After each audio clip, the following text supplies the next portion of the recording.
గ్రామీణ ప్రాంతంలో 5వ నేషనల్ సెమినార్స్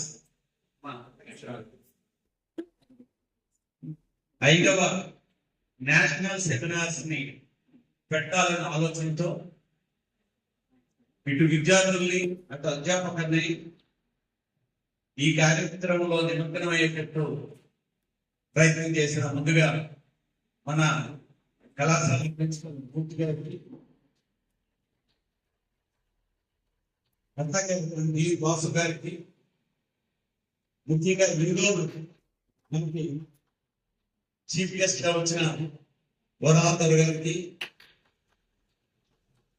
మన ఎగ్జిక్యూటివ్ డైరెక్టర్ శ్యామ్ గారికి,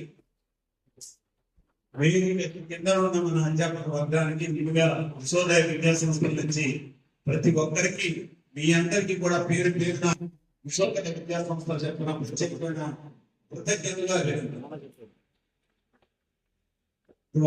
ఈరోజు పూర్తిగా లేకపోతే ఈ టాపిక్ పెట్టాలన్న ఆలోచన ఎలా వచ్చిందో తెలియదు, కానీ ఈ టాపిక్ పూర్తిగా నాకు సంబంధించిన విషయం. ఎందుకంటే ఈరోజు ప్రైవేట్ విద్యా వ్యవస్థకి రాష్ట్రంలో ఉండే అన్ని డిగ్రీ కళాశాలకి స్టేట్ ప్రెసిడెంట్ గా ఉంటూ అనేక సందర్భాల్లో ఈ అంశాన్ని ప్రస్తావన తీసుకొచ్చారు. అట్లాగే రాష్ట్ర వ్యాప్తంగా ఉన్న విద్యా వ్యవస్థలన్నింటినీ జాయింట్ యాక్షన్ కమిటీ కన్వీనర్ గా కూడా ఇప్పుడు వ్యవహరిస్తున్న సందర్భంలో హైయర్ ఎడ్యుకేషన్ ఛాలెంజెస్ ఏంటన్న దాని మీద మేము అనేక ఉపన్యాసాలు చేయాల్సి వచ్చింది.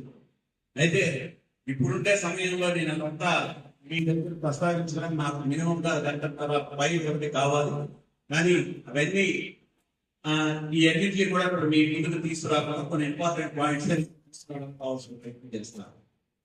ముందుగా మొన్న ఏప్రిల్ 18వ తారీఖున ఆంధ్ర యూనివర్సిటీలో శతాబ్దోత్సవం సందర్భంగా ఆంధ్ర యూనివర్సిటీ ఒక ప్యానల్ డిస్కషన్ పెట్టింది.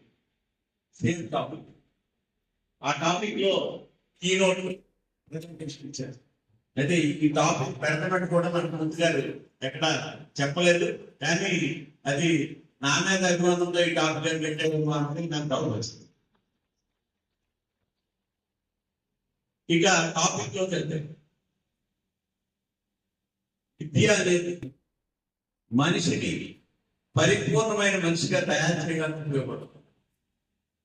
ఆ పరిపూర్ణమైన మనిషి తన కాలం తాను నిలబడుతూ ఈ సమాజ అభివృద్ధిలో కీలక పాత్ర వహించాల్సిన బాధ్యత విద్యకి.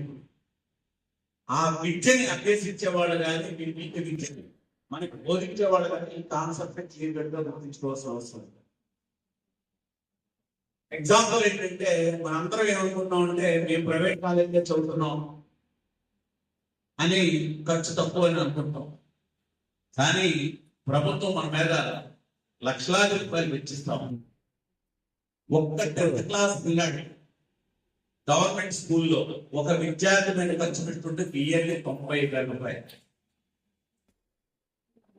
ఇందులో చాలా మంది నాతో సైతం గవర్నమెంట్ స్కూల్స్ లోను గవర్నమెంట్ కాలేజీలోను చదువుకొని వచ్చారు. అంటే ప్రభుత్వం మన మీద ఆలోచించారు.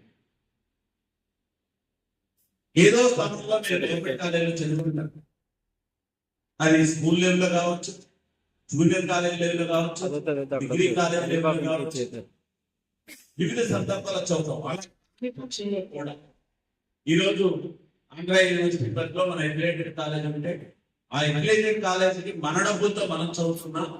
విద్యా వ్యవస్థని నడిపించడానికి చాలా మంది అధికారులు కావాలి, విద్యా సమస్యలు లేవు, అలాగే బుక్స్ ని తయారు చేసే దాంట్లో వీటిలన్నింటిలో కూడా చాలా మంది ప్రభుత్వ అధికారులు ప్రభుత్వం యొక్క డబ్బులు ఇందులో వినియోగిస్తూ ఉన్నారు.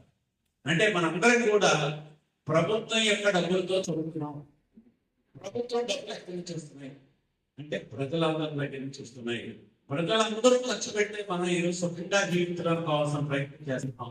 కానీ మన మొత్తాన్ని ఈ